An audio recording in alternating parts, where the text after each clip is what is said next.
अरे मामा, Mumbai underworld series में कल हमने बात की थी कैसे सदा पावले उर्फ सद्दा मामा नाम का एक गैंगस्टर मुंबई अंडरवर्ल्ड में खूब तेजी से उभरा।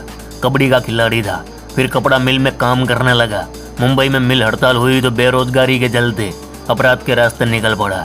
फिर बिहार गैंग ज्वाइन की, अरुण गौली का खास आदमी बना। वल्लभ भाई ठक्कर जैसे मुंबई के नामचीन कारोबारियों बिल्डरों की हत्याएं की।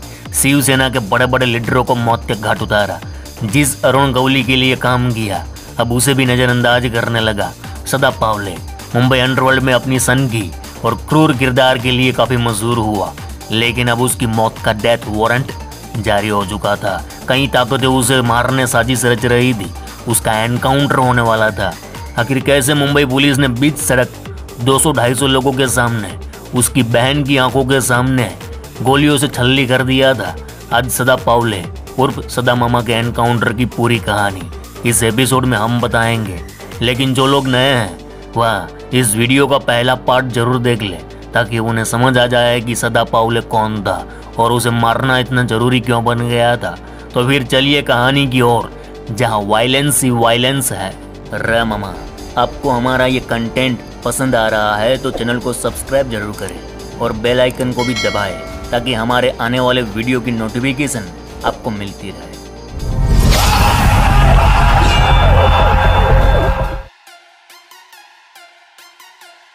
केम छो मजामा?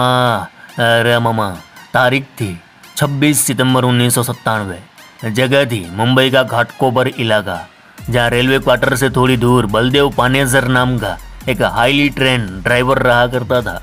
उस रोज बलदेव को दोपहर करीब 1 बजे एक फोन आता है कि बलदेव, हमें शिरडी जाना है, तुम आ जाओ।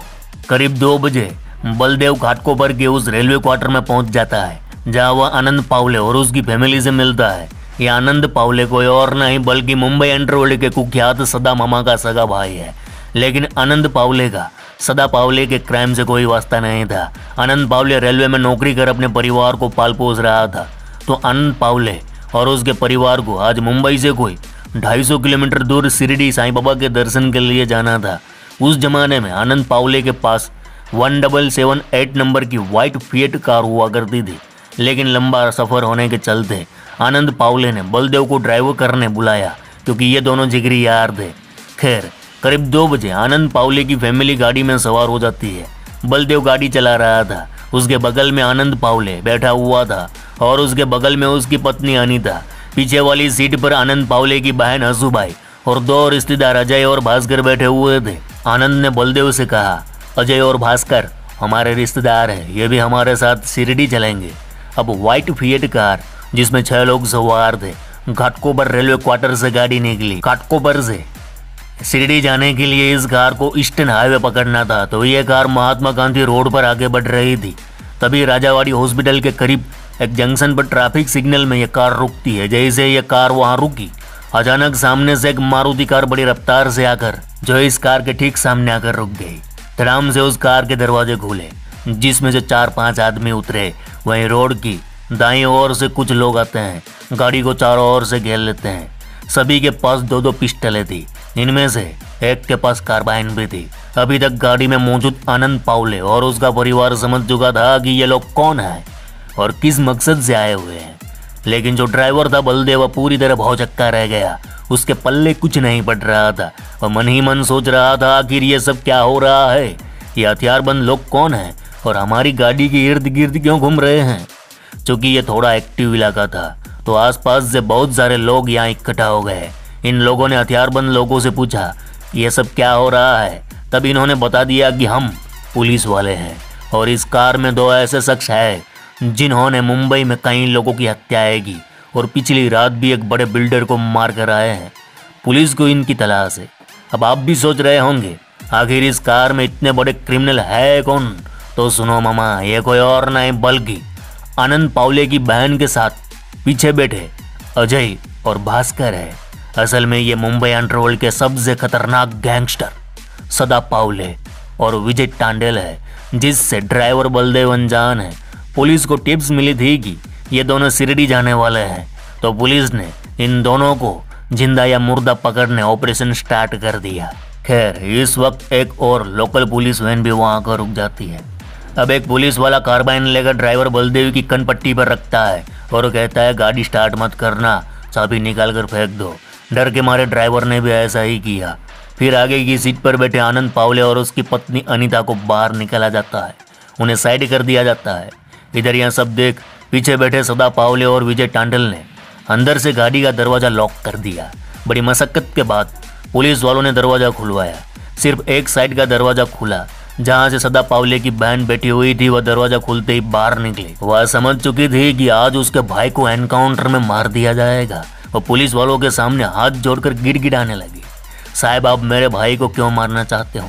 दरअसल इस ऑपरेशन को लीड कर रहा है मुंबई क्राइम ब्रांच के डेयर डेविल एनकाउंटर स्पेशलिस्ट विजय सालसकर और बाकी पुलिस वालों से वह हाथ जोड़कर कहती हैं कि मेरे भाई ने सब कुछ छोड़ दिया है और हम शिरडी इसीलिए तो जा रहे हैं कि वह वहां जाकर कसम लेगा कि आज के बाद अपराध नहीं करेगा और वह कल खुद अदालत में अपने आप को सरेंडर कर देगा और जो सजा मिले वह भुगतने के लिए वह तैयार है। आप मेरे भाई को मत मारो, वह सजा भुगतने तैयार है। लेकिन पुलिस वाले माने नहीं और पुलिस वालों ने सबसे पहले राइट साइड का दरवाजा खोलकर विजय टांडल को खींचकर बाहर निकाला। थोड़ा दूर ले गए जहां उसे बाकी पुलिस वालों ने घेर लिया। उसने हाथ खड़े किए, उसे झुकने को कहा। वह झुका। फिर एक पुलिस वाला आता है, उसके पेट में गोली मारता है। फिर दूसरा पुलिस वाला आता है, उसके सिर में गोली मारता है। ऐसे ही 3-4 गोलियां चलती है और वह वहीं ढेर हो जाता है। अब बारी थी सदा पावले की। वह अभी भी गाड़ी में ही था।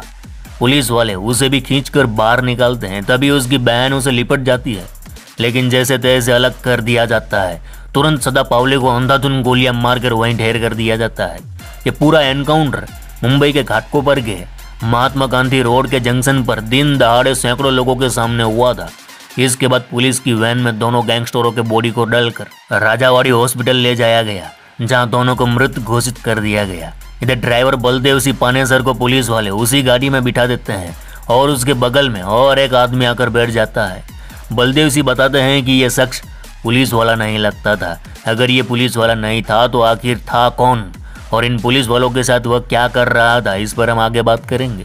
खैर यह एनकाउंटर तो हो गया। विजय सालसकर और उसकी टीम ने सदा पावले और विजय टांडल को मार गिराया, लेकिन कहानी यहीं खत्म नहीं होती। असली कहानी तो यहीं से शुरू होती है, क्योंकि सदा पावले की बहन और उसके भाई ने हाई कोर्ट में पीटीआई दाखिल कर दी और पुलिस पर फेक एनकाउंटर करने का आरोप लगाया।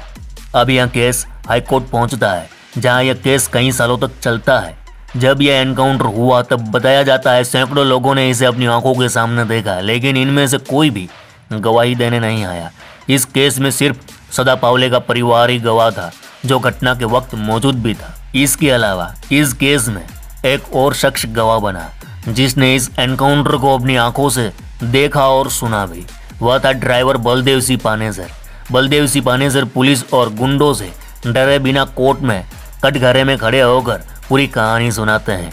बलदेव सिंह ने जज के सामने जो बयान दिया था, वह हमने अभी जो पूरी कहानी सुनाई हुबहू वही था। इस कहानी में हमारा अपना एक भी शब्द नहीं है। जो कुछ आपको बताया वो बलदेव सिंह द्वारा कोर्ट में दिए गए बयान पर आधारित है। अरे मामा, ये तो थी बलदेव सिंह पानेसर की कहानी, जो बता रही थी कि यह एक फेक एनकाउंटर था, लेकिन पुलिस को भी साबित करना था कि यह फेक नहीं रियल एनकाउंटर था। पुलिस ने जो कहानी सुनाई वो कुछ इस प्रकार है। विजय सालसकर को टिप्स मिलती हैं कि सदा पावले और विजय टांडल 26 सितंबर दोपहर शिरडी जाने वाले हैं, तो पुलिस ने पूरा प्लान बनाया। पुलिस को यह भी जानकारी मिली थी कि सदा पावले के पास AK-47 भी है, जहां पुलिस ने इन्हें रोका, सरेंडर करने को कहा, लेकिन उन्होंने सरेंडर नहीं किया, बल्कि पुलिस पर ही फायरिंग शुरू कर दी। जवाबी कार्रवाई में पुलिस को भी गोलियां चलानी पड़ी और दोनों मारे गए। पुलिस ने यह भी बताया कि यह मुंबई में एक्टिव सबसे बड़े गिरोह अरुण गवली गैंग से जुड़े हुए हैं। दोनों हार्डकोर क्रिमिनल हैं। एनकाउंटर के एक दिन पहले दोनों ने मुंबई के नामचीन बिल्डर नथुभाई देसाई का मर्डर किया था। तो पुलिस की यह कहानी थी। खैर आगे इस केस में क्या हुआ वह जानकारी हमारे पास भी नहीं है, लेकिन बताया जाता है एनकाउंटर के बाद बलदेव सिंह की गाड़ी में जो अनजान शख्स बैठा था वह कोई और नहीं बल्कि अरुण गवली का ही आदमी था और सदा मामा और विजय टांडल के साथ उसके अच्छे रिश्ते थे। वह उस रात इन दोनों के साथ ही था और इसे सब कुछ पता था कि ये दोनों कल शिरडी जाने वाले हैं और फिर कोर्ट में खुद को सरेंडर कर देंगे। तो इसी आदमी ने पुलिस को टिप्स दी थी। अब सवाल ये उठता है, ये अरुण गवली का आदमी था तो फिर अरुण गवली सदा मामा को क्यों मरवाना चाहता था। इस पर लोग बताते हैं कि पिछले कुछ समय से गौली जेल में था और गैंग को मामा ही चला रहा था और अब ये अरुण गौली की सुनता भी नहीं था। वहीं एक कारण यह भी बताया जाता है कि ये दोनों सरेंडर करने वाले थे, इससे अरुण गौली का नुकसान होने वाला था, तो इसीलिए शायद उसने मरवाया हो। लेकिन मामा ये सारी बातें तर्क वितर्क का विषय है, इसका कोई प्रूफ नहीं है। तो ये थी कहानी कैसी लगी कमेंट में ज़रूर बताना। अगर वीडियो आपको पसंद आता है तो वीडियो को लाइक ज़रूर करें और चैनल को सब्सक्राइब करना ना भूलें। चलो इस गुज्जू भाई का राम राम, मिलते हैं फिर।